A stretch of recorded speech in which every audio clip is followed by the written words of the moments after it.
Update from Vijayawada. ఇవాళ వచ్చేసి September 7వ తారీఖు. వర్షాలు తగ్గా అనుకున్నాం, అంతలోపే మళ్ళీ వర్షాలు పడుతున్నాయి. వారం నుండి విజయవాడలో వర్షాలు పడతానే ఉన్నాయి. విజయవాడ ఒక్కటే కాదు, ఉన్న 2 తెలుగు రాష్ట్రాల్లో రానున్న 2-3 రోజులు వర్షాలు పడతాయని అయితే వెదర్ రిపోర్ట్స్ చెప్తున్నాయి. మీరు వీడియోలో చూస్తుంది విజయవాడలోని సింగనగర్ ఏరియా. మళ్ళీ బుడమేరు అయితే పొంగింది నిన్న. ఏ మాటకి ఆ మాట గవర్నమెంట్ అయినంత సహాయం చేస్తుంది. గవర్నమెంట్ కంటే పబ్లిక్ అంటే మన ఫుడ్ బ్లాగర్స్ కానీ మీమర్స్ కానీ ఎవరైతే ఉన్నారో విజయవాడ నుంచి చాలా అంటే చాలా సహాయం చేస్తున్నారు.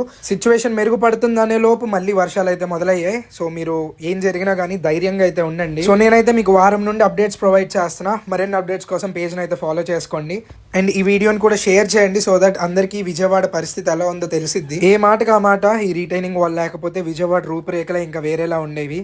Special thanks to each and everyone ఎవరైతే వరదల్లో చిక్కుకున్న జనాల కోసం వచ్చి సహాయం చేస్తున్నారో.